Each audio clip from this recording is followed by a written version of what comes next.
यार थोड़ा पीछे चलिए एक मिनट। स्वर्गीय अरुण जेटली जी ठंडे ठंडे ठंडे ठंडे करो यार। यार फ्रेम खोलो यार, एक मिनट सामने आओ, फ्रेम नहीं आएगा यार सामने से कम है। कम हुआ है। स्वर्गीय अरुण जेटली जी अमर रहे, स्वर्गीय अरुण जेटली जी अमर रहे, अमर रहे। सर इधर देखो सर, एक मिनट सर एक मिनट सर, एक मिनट यार, थोड़ा फ्रेम खोलो ना, फ्रेम दीदी करो सर, ये बोलो फोटो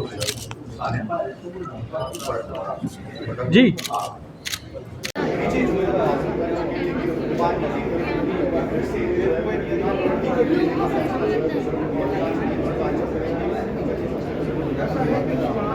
आपने सबसे पूछा था आप अपनी सेक्शन के बारे में क्या बोलना चाहेंगे?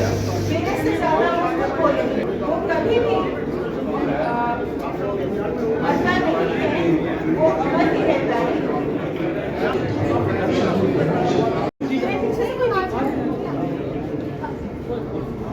आप फोन को ले लो। सभी ले ले मैम, सभी ले ले। उस तरफ देखो भाई।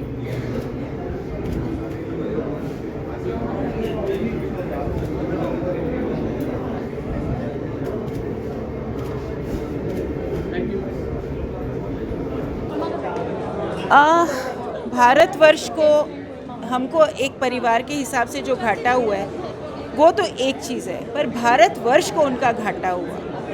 आज उनके किए हुए काम, ड्राफ्टिंग ऑफ अबॉलिशन ऑफ 370 वो उन्होंने करी,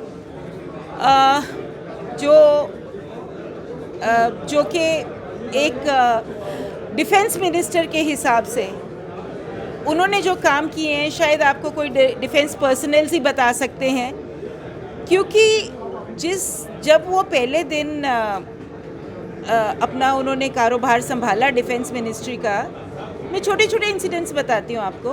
तो उनके पास तीनों फोर्सेस के हेड्स आए और हमारी आर्मी के हेड ने बोला कि सर हमको कुछ चीज़ें चाहिए जो कि हमें सियाचिन, कारगिल, ये सारे बर्फीले एरियाज़ में हमने बड़ी देर से फाइल डाली हुई है लेकिन हमें सैंक्शन नहीं हुए।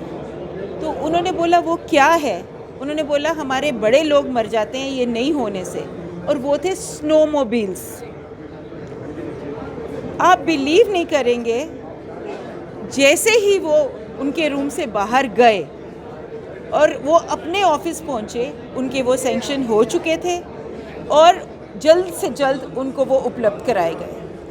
इस तरह से वो इस तरीके से सबकी भावनाओं को समझते थे। वो समझते थे कि उनके लिए किस के लिए क्या ज़रूरी है।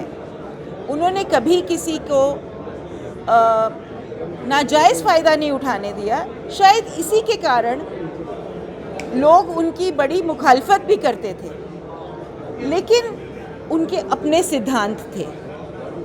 आज भी उनकी जब वो राजनीति में आए तो उन्होंने अपने परिवार को पहले पूछा, अपने बेटे को, अपनी बेटी को और अपनी वाइफ को, कि जब मैं राजनीति में घुसूंगा तो मेरे पास कोई दूसरा ज़रिया इनकम का नहीं होगा, मैंने किसी से पैसा नहीं बनाना है, क्या आप इतने में गुजारा कर पाएंगे? जो भी उनका समर्थ, उन्होंने बहुत सारा पहले कमा के रखा हुआ था और उसके उनकी इन्वेस्टमेंट्स काफ़ी थी, पर इतने में क्या आपका मुझे समर्थन मिल सकता है?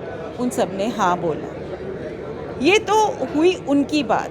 ऐसा जिनके ऐसे सिद्धांत हो, उनके अपने परिवार में, अपनी पार्टी में, बाहर के लोगों से बहुत मुश्किल हो जाती है।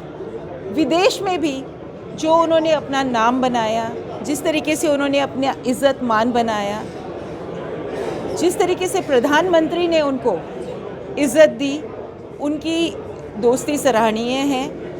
और मैं कहती हूँ कि उन्होंने किसी में भेदभाव नहीं किया। वो एक ऐसे नेता थे जिनकी अपनी पार्टी में तो ठीक है, लेकिन दूसरी पार्टियों के नेता भी आते थे, जो युवा नेता थे, उनसे आके पूछते थे कि अंकल हमें बताइए, तो वो कहते थे ये भारत का भविष्य है, पार्टी भले कोई भी हो, इनको गाइड करना मेरा काम है। कुछ कुछ लोग तो ऐसे भी थे जो मुझे जो उनसे ये पूछते थे कि बताइए हम आपको कैसे क्वेश्चन करें तो हमारा थोड़ा मान बढ़े, वो भी बताते थे, क्योंकि कभी भी वो सेल्फिश, उन्होंने अपने आप को किसी भी चीज़ के आगे नहीं रखा। बाकी रही उनकी जो भी शख्सियत है, मैं आपको इसीलिए ये फिल्म बनाई है कि मैं अगर बोलना चाहूँगी, बोलती रहूँगी तो शायद दिन, हफ्ते, महीने, साल भी निकल जाएंगे, उनकी कहानियाँ ख़त्म नहीं होंगी। लेकिन उन्होंने जो कंट्रीब्यूशन की है, मैं आपको एक छोटी सी फिल्म के बारे में फिल्म के साथ दिखाना चाहूँगी। उनकी शख्सियत के अलग अलग रूप आपको नज़र आएंगे।